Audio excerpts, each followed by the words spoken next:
Hello, welcome back. On RealCopStoriesVideos.com, which you're on right now, we have over 363 stories. I'm going to add one right now from my cop stories. We also have over 200 on the same side of questions and answers, 200 of them. So that doesn't end. Keep asking me questions. And if you want to ask me a question, email me at rsbcopstories@gmail.com. Okay? Here it is. Okay?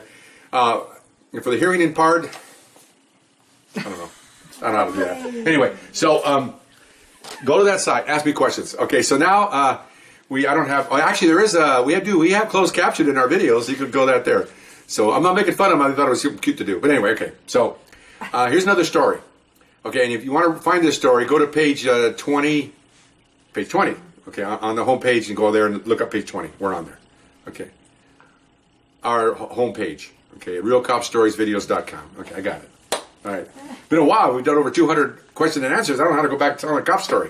Okay, so there's several of these, and I'll pick out a couple of them and put them together. Okay, I worked in Latin area for 7 years, and in uniform, I had about 2 years on to about 3.5 years on, work uniform, and with two different partners.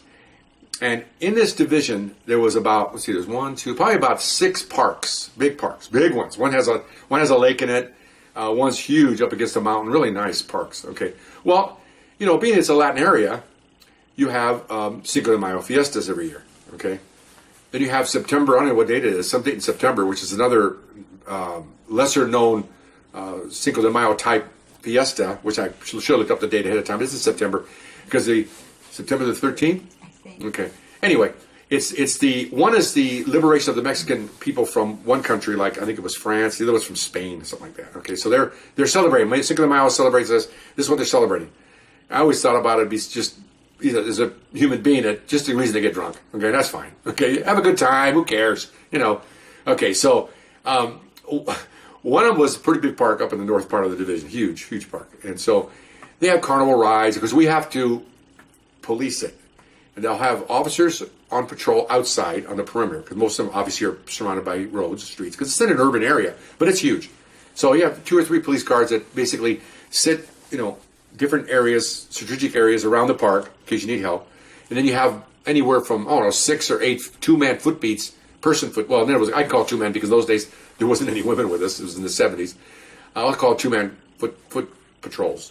Usually 8 to 10 2-person patrols. So that's 16 to 20 guys. Okay, remember it's a big park, thousands of people are in there, and so you have to do this. I mean, we enjoyed it because a lot of it was on overtime, a little extra money, but you cannot have that many people be in that type of environment with that type of alcohol all around and not expect to have some kind of trouble. Okay, because just the way it is, human beings, people get drunk. I used to go to on a side note, not really a side note, I used to go to the hottest parts of the hottest days to work sometimes, I say sometimes, is like Easter Sunday, Mother's Day, holidays like that. Because what happens is in those days, people get together. And I work black areas that day, and I work in that area, and I work Mexican areas. But they're all the same. Families get together, and here comes, the cousins and a couple of uncles, and everybody's sitting around the house, everybody's dressed nice. They went to church or not, they had brunch, they come back, they want to have a nice afternoon.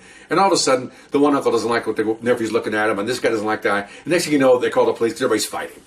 Nothing better to go to a family dispute on an Easter afternoon like 3 o'clock and see everybody dressed really nice, rolling around the front yard fighting each other. Vomit, beer, mud, who knows what. They're all the dresses are stained and gone. All the guys' tuxedos and the really nice pants and clothes they're wearing everywhere. The blacks dress really nice where I used to work, and I used to feel bad because all their clothes are ruined. They wear like nice hats, and women had big, women wear like the African hats, or what do they call the tops? The material, really colorful material on their heads. Their headgear is really nice. It's all unwoven. They're fighting on the ground. They're eating. It's amazing. Okay. But that's what happened. You can imagine multiply that by 10,000 people in a park, because everybody brings their blankets, and they bring their cookers, and they bring their barbecues, and everybody's sitting out having a good time, and they got mariachis walking around, they got carousel, they have rides. Well, something's going to go wrong here. So that's why you have to have all these officers walking around. Okay, so it's neat to walk around, and of course all the vendors want to give you free food, and we couldn't do that. We'd eat before we get there because everybody wants to give you free stuff, and a lot of people they have games of chance. They want the cops to be around there because there's a lot of cash there. Like $1 to get 3 balls, throw them in a little bowl with water, with a fish, and you win a little prize and all that stuff. But there's cash going everywhere. So I'd like to see the police there because, believe it or not, you'll have people walk in that park and they'll an opportunity to look over, and when the guy's looking away, they'll reach in and grab his money and run. I mean, there are all kinds of stuff like that. Okay. There's groping going on. You see that going on there. Guys brings good-looking girlfriends to this thing, and these guys get drunk and they walk by and they grab her butt or they grab her boob, whatever. So this is all that's going on here. It's kind of like a Mexican Mardi Gras, so to speak. Kind of. Not as wild as those guys, but pretty good. So I'll give you some of the stuff we had to do. When you're walking around, and we had radios in those days on our side, but they were very limited range. They were older radios. It wasn't like the ones they have now with all kinds of fancy. It was just like a one-way radio to a command post that had to be almost near or in the park, because the transmission in those batteries or those radios didn't go very far. Kind of like carrying a walkie-talkie. Walkie-talkies. You get limited range and they don't work anymore. That's all we had. We didn't have the fancy radios like we have now. So you get a call, it'd come in scratchy. If I have a dispute, okay, well, it's 100 feet north of the carousel, because they don't have there's no streets or anything. Yeah. So who's nearest one? So here, go, I got it. So you naturally you gravitate towards this call because they might need help, because you remember now there's 20 cops in there, and there's probably 8,000 people. Okay, they're all over the place. Okay, and again, don't get me wrong, 98% of these people are just nice families. You can tell they're families. They're eating, they're barbecuing, they're having a good old time. You only got the couple of 3% that criminal and or people that just can't handle their liquor, that it's going to go. You're going to have to enforce. So this particular one, it was like a couple of uncles that were fighting, and people are screaming. You can tell what's happening because as you get closer, you're screaming. Women are screaming, and we see the officers walking, and we see them through the crowd, and so we're walking that way, and then of course you see them running. Okay, when they run, you got to run. Why are they running? Okay, so you run. Well, another unit got there, and they were starting to take the 2 guys that were fighting in custody. And I heard some of this, and I saw some of this. Okay, I heard they tried to get them into custody, and they tried to separate them, and they got jumped by the wives. Okay, so they're on the ground with the males. The wives are on the back of the officers, and these 2 officers that ran are running to help the officers that are on the ground. Of course, when I'm running, I can see what's going on here. Almost at the same time, I'm approaching. The 2 cops in front of me are already jumping on the women, and I'm coming up there to see. Now there's 6 officers there, and I don't know how many, 20 people in this family. Of course, they're all screaming, And some of the women are drunk, and the women that jumped on the cops were drunk, and they're getting pulled up by their hair, and they're swinging their arms, so they're getting choked around the women are getting choked around the neck, and I'm running up there, and the uncles are jumping up, they don't want to be arrested, so I'm helping one of the guys take him down. He's getting choked out. This lady's getting choked out. It's amazing. Then 2 more officers arrive, and the mom over here, she jumps on one of the officers. She's getting choked out. Okay, she's down. It's amazing. It's like, what the heck? So we got our guy down, and he's cuffing him, and he's choking. He's out, so I help cuff him. I look around. There's just a sea of people down, and cops, and more cops are coming. And sergeant's standing there. What's going on? What? Take her, take him. He's pointing out. The sergeant's pointing at everybody. So then, so the police car pulls up over there. So 2 police cars. So everybody gets up. We got like 10 or 11 in custody. Okay, clean out the family, so to speak. Okay, so everybody gets. Here's a trail of people, men and women. The hair is all muddy because the ground is grass, but it's not. These parks are not maintained like this. Isn't like a beautiful golf course fairway. This is just spotty grass and dirt, and the dirt around the trees. There's not grass there because it doesn't grow. So people put their barbecues there, and so there's a lot of mud involved here. Okay, and so all the clothes are all messed up, and some of the guys have the whole side of their face is covered with mud, and the women same thing. Their hair's all plastered with mud, and so I'm like, we didn't get involved in this because we were helping, but now the officers that actually made the physical arrest are taking them away. So they started, well, you guys get back in there. We're going to have to call some more units. So, okay, fine. Because now you got like 6 officers out of the scene. They're taking the bodies, off they go. So then more cars pull in, police cars. The guys are supposed to sit in their cars. They get out. Now they're walking on the thing again. Okay, so now we're walking around again. Then we hear someone screaming, and the radio comes out and says, there's a fight over here. Officers are fighting. So we can't, they're kind of far away, so we're trying to get through the crowd. Remember, it's very hard to get through the crowd. Well, that's like Mardi Gras. That's how, not quite that thick, but pretty close. You want to step over barbecues and little 2 or 3-year-olds and their walkers, and because it's all family. So this one was pretty cool because we're trying to get there, and all of a sudden we hear, you could feel the ground rumble. Okay, like 10 yards that way. As we're looking to see if we can see we're pretty far away. We're probably maybe half a football field away from the call. We hear people screaming, and believe it or not, from that distance, the high rich, I know, it's over there. So we can see people running around, people running away, people walking forward, people want to see, people want to get away. And so I feel this thundering. I look over, here's 2 horses, police horses, with the mounted officers, trotting by. Okay, they're going by about this fast. Okay, which is about kind of maybe a slow jog of a human being, about that speed. Okay, here's the problem. They're trotting. How much does a horse weigh? 1,100, 1,200 pounds? I have no idea what a horse weighs. Okay, up higher, it says over here. Okay, fine. Trotting in a park full of people, and the officers on horseback to this day, they wear a kubaton. They carry a kubaton. Okay, it's a nightstick.